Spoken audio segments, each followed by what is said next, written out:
Hello everyone, I'm Baltmatrix, and this is a bug. It is a big bad beetle bug. Actually, no, it's not a beetle bug, it's technically a locust or a grasshopper. Wrong genus. Anyway, pick this figure up. It's Deluxe Class Kickback. It was purchased over at the Hasbro Pulse. Let's get it off the green screen and take a look at it on the review table. In bug mode, Kickback looks fantastic. I was really worried that the clear wings would be a negative, but it is not. The figure looks absolutely great, and it stores all of its accessories in this mode with no problem. Initially, when I did the transformation, I missed the fact that there is a little door that flips up from his back and covers up the face, but that is obviously something I figured out, because then we've got this little, what looks like a mouth, the top of his head, or the cap of his head looks like a mouth, and then you can open this ever so slightly or lift his head up ever so much, so it looks like he's got red inside the mouth. The figure comes with this little Tommy gun, which I like a lot, and then it also comes with these giant purple bits that are wieldable in both modes. On the wings, they are giant swords, I guess, and then in the robot mode, they're giant swords, and they act like they should be able to combine, but they do not, which makes me wonder, are we going to get the other two Insecticons, Bombshell? Yes, Bombshell and Shrapnel, or in his current incarnation, Scrapnel, and then all the bits will combine into a giant weapon of some sort. I kinda hope so. Bug mode's transformation into bot mode is very simple. Start with the wings and fold the wings all the way up to the front of the bug mode. Come to the back of the, or bottom of the head, and grab the little plate. And you want to flip it down, but it's really hard to flip that. So what you have to do is get a very small screwdriver in here and loosen that up ever so slightly. Once you loosen that ever so slightly, it flips down a lot easier. It does. Then turn the head around 180 degrees, stand the figure up sort of, collapse the back toes into the insect legs, and then those fold up into the bottom calves. Then come to the front and flip down the toes. And then for the insect arms, you've got the insect arms splayed out, fold them down, come down to the fists and flip the insect toes back up into the forearms, and yeah, we're done. The robot mode we end up with is absolutely fantastic. The coloring is perfect, the molding is perfect, the head sculpt and face sculpt are perfect. It's an absolutely fantastic version of Kickback. In fact, it is the best one I think we have ever gotten. The only thing I would do differently was, instead of the clear bug wings, I would make one side silver. That's it. That's all I would do different. But otherwise, it's really good. Bug Boy's composability, his head is on a ball joint, though very limited. Swivel in the shoulders for a circular motion. Hinge joint for in and out. Swivel just below that. Double bend at the elbows because of the transformation. No fist articulation. Torso swivel. Legs are ball joint in the hips. Thigh swivel, which are a little bit too loose on mine, nothing I can't fix. And then bend at the knee with no problems. And then no foot articulation forward and back, but ankle pivots side to side. Really nice. Mounting points for accessories.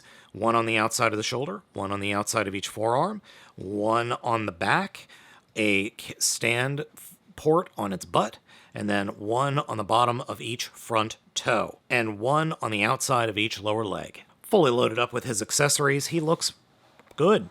I like it. I like the purple blades, I like the gun, though he holds weapons a little bit odd. I don't know if you could see that, but it's kind of pointing down, and that's because of the way the fist is molded slightly.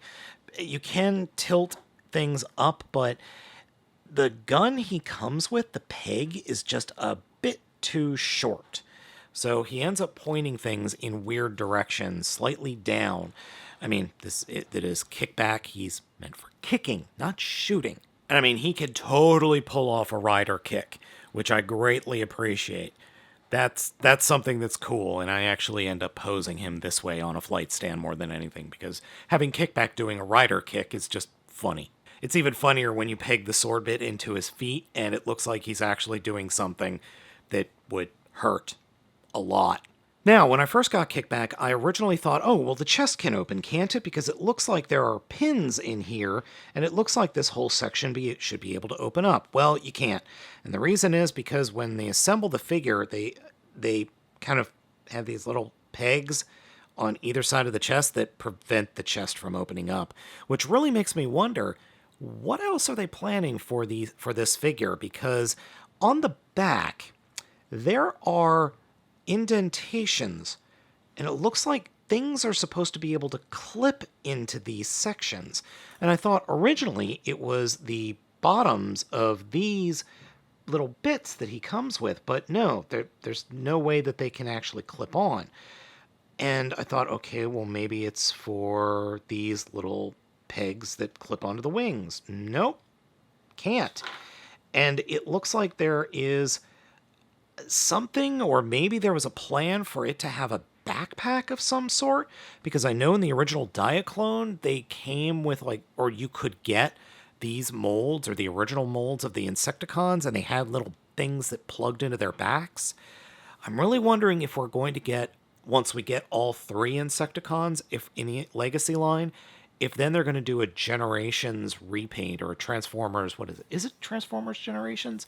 Yeah, repaint or exclusive that is all 3 of them in Diaclone colors with extra accessories. That would be very cool. I thought the figure was a bit on the short side, and it is just a smidge smaller than Dragstrip, but when comparing it to a bunch of other recent figures, and maybe figures that are maybe 2, maybe 3 years old, it scales with the rest of the Siege, Earthrise, Kingdom, Studio Series Legacy line with no problem. I like this figure a lot, and I'm really looking forward to Bombshell and Shrapnel or Scrapnel or whatever the hell they're going to call it. Overall, the Legacy line has produced some pretty good figures and one holdover from Kingdom, but all of them are pretty good. If I had to break these figures down between figures you really must own and figures you could probably skip, I would say must own, Dragstrip, Blaster, and for me, Kickback. Ones you could pass on is probably Skids. Even though I like Skids a lot, it's not necessarily the best in the line. And then ones I would pass on are Bulkhead and RC. Even if you like them, even if you think the designs are great, as toys, they're only okay. They're at the bar. They are the bar. They're not bad by any stretch of the imagination. But both of these figures, I think, are slightly problematic in their own way that you could probably pass on them. The others are all worth getting. Skids has his own issues as well, so I might not recommend him, but yeah, Dragstrip, Blaster, and Kickback, definite buys in my book. Your opinion may vary, but this is my video, not yours. And finally, Kickback is going to be able to do something that he has been waiting almost 30 years for. Yes, I realize this isn't Daniel, it's Spike, but bear with me. Die, human germ! I like Kickback. I think it's totally worth owning, and I'm really looking forward to the other 3. So folks, let me know what you think of Kickback down in the comments. Thank you so much for watching. I have been Baltmatrix, and I'll catch you all next time.